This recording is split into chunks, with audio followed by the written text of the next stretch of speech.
नमस्कार पेरेंट्स, मैं हूं डॉक्टर दीपेश प्रजापति, डेंटिस्ट सिर्फ बच्चों का, जयपुर राजस्थान से। आइए इस वीडियो में बात करते हैं कि सेरिब्रल पाल्सी वाले बच्चों का क्या डेंटिस्ट्री में स्पेशल ध्यान रखना चाहिए। अगर आपका बच्चा सेरिब्रल पाल्सी डायग्नोस हुआ है तो मेरा रिकमेंडेशन है कि बहुत जल्द अपने बच्चों के डेंटिस्ट को संपर्क करें ताकि अपन सेरिब्रल पाल्सी वाले बच्चों की डेंटल प्रॉब्लम्स को बढ़ने नहीं दें।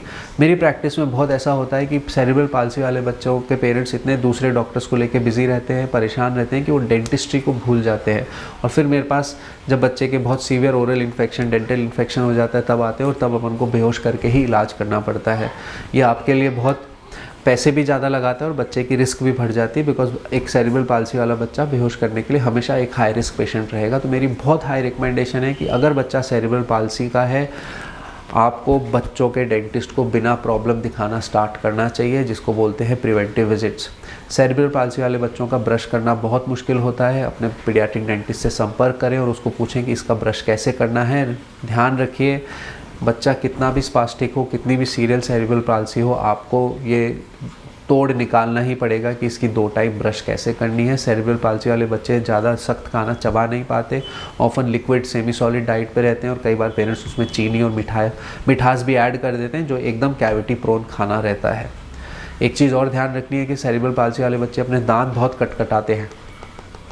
बहुत बार ऐसा होता है कि उनके दांत ऐसे फ्लैट हो चुके होते हैं। सेरिब्रल पाल्सी वाले बच्चों में हम ऐसी प्लेट्स बना के दे सकते हैं जिससे दांत को नुकसान कम हो, जिसको नाइट गार्ड, बाइट गार्ड्स बोला जाता है। ये पहनेंगे तो एटलीस्ट जो नुकसान है वो बाइट गार्ड में होगा, नाइट गार्ड में उस प्लेट में होगा, दांत को नुकसान कम पहुँचेगा। और कई बार हमने ये भी नोट किया है कि वो नाइट गार्ड देने के बाद बच्चा दांत को भी कम कटकटाता है। सेरिब्रल पाल्सी वाले बच्चे क्योंकि स्पास्टिक होते हैं, उनके पाँव हाथ कई बार रिजिड होते हैं, तो कई बार वो डेंटल चेयर पे अच्छे से नहीं बैठ पाते हैं। उनका एक कंफर्टेबल पोजीशन होता है। आप नॉर्मली बाकी बच्चों की तरह उनका हाथ या पाँव मोड़ने की कोशिश करेंगे तो अनकंफर्टेबल हो जाएंगे। तो बच्चे को डेंटल चेयर पे कंफर्टेबल करने के लिए अपने घर से ज़रूर पिल्लो, तकिया और ये सब चीज़ें लेके जाएं, ताकि उसको जहाँ भी जैसे भी कंफर्टेबल हो आप उसको लगा के बच्चे को कंफर्टेबली डेंटल चेयर पे बैठा सकते हैं। सेरिब्रल पाल्सी वाले बच्चों का डेंटल क्लिनिक में भी आपको डेंटिस्ट को रिक्वेस्ट करना चाहिए कि कम से कम सेंसेशन रहे, कोई एक्स्ट्रा म्यूज़िक नहीं चल रहा हो, एक्स्ट्रा लाइट नहीं चल रही हो, क्योंकि ये सब चीज़ें बच्चों को डिस्टर्ब कर सकती है। सेरिब्रल पाल्सी वाले बच्चों में दौरा पड़ना, सीजर, एपिलेप्सी जिसको बोलते हैं, उनका भी प्रॉब्लम रहता है। उनको रिफ्लेक्स का प्रॉब्लम बहुत रहता है। बिकॉज उनको रिफ्लेक्स का प्रॉब्लम ये रहता है तो मैं मेरे पेशेंट्स को एटलीस्ट बोलता हूँ कि 2 घंटे बच्चे को डेंटल अपॉइंटमेंट से पहले कुछ भी खिलाएं पिलाएं नहीं, ताकि डेंटल चेकअप करते हुए या डेंटल ट्रीटमेंट करते हुए उल्टी नहीं कर दें। अगर सेरिब्रल पाल्सी वाले बच्चे को सीजर की, दौरा पड़ने की हैबिट है तो कोई भी डेंटल ट्रीटमेंट करने से पहले आपको पीडियाट्रिक न्यूरोलॉजिस्ट से ज़रूर सलाह लेनी चाहिए कि क्या हम इसका डेंटल ट्रीटमेंट कर सकते हैं।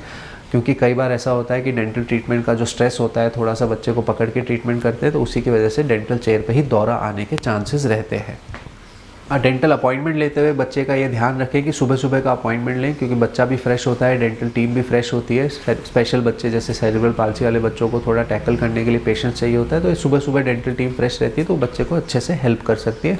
तो आप अपने डेंटिस्ट से, पीडियाट्रिक डेंटिस्ट से रिक्वेस्ट कर सकते हैं कि सुबह का पहला अपॉइंटमेंट हो सके तो दे दें। दूसरा आपको ध्यान रखना है, बिकॉज इनकी मसल्स में टोन नहीं होती है तो कई बार ऐसा होता है कि गाल के आसपास खाना चिपका हुआ रह जाता है। तो पेरेंट्स को बहुत ज़्यादा ध्यान रखना है कि हर मील के बाद वो उंगली फेर के उसके गाल और चेक कर लें कि कहीं खाना फंसा तो नहीं रह गया। बिकॉज अगर खाना गाल में फंसा हुआ रहेगा तो वो कैविटी बहुत ज़्यादा करता है। सेरिब्रल पाल्सी वालों को क्योंकि स्पास्टिक होते हैं और दौरे भी बहुत पड़ते हैं तो वो गिरते भी बहुत ज़्यादा है। गिरने से उनके दांत भी काफ़ी कॉमनली टूट जाते हैं। अगर आपके बच्चे का दांत टूटा है तो उसको कोई दर्द या सूजन का वेट नहीं करें। जिस दिन गिरा है उसी के 1-2 दिन में आप जिस दिन गिरा है उसी दिन, मतलब मैं तो बोलूँगा बिल्कुल ना वेट करें, आपको एक बच्चों के डेंटिस्ट को दिखाना चाहिए। क्योंकि कई बार ऐसा होता है कि उसको शुरू में तो डेंटल ट्रीटमेंट बहुत आसानी से हो जाता है, ये सिर्फ एक फिलिंग का काम होता है, दवाई लगाने का काम होता है। पर आप वो दांत टूट गया है और आप वेट कर रहे हैं कि दर्द होगा जब दिखाएंगे, वो दर्द होने के कारण इन्फेक्शन बढ़ जाता है और फिर बच्चे को शायद अपन डेंटल चेयर पे ना करना पड़े और वही बेहोश करके वो डेंटल ट्रॉमा की वजह से इलाज करना पड़े। तो बस 100 बातों की एक ही बात है, अगर आपका बच्चा स्पेशल है, सेरिब्रल पाल्सी वाला है, तो उसको स्पेशल डेंटल केयर की ज़रूरत है, जो कि एक स्पेशलिस्ट पीडियाट्रिक डेंटिस्ट दे सकता है। और बिना प्रॉब्लम उनको दिखाना स्टार्ट करें ताकि अपन एक सेरिब्रल पाल्सी वाले बच्चे को बेहोशी के खर्चे और रिस्क से बचा सकें। अगर आपका इस विषय पे कोई और भी डाउट है, कोई और भी क्वेश्चन है जो आप मुझे पूछना चाहते हैं, तो आप नीचे दिए गए कमेंट सेक्शन या ऊपर दिए हुए ईमेल आईडी पे मुझे संपर्क कर सकते हैं। मैं आपकी बात का जवाब ज़रूर दूंगा।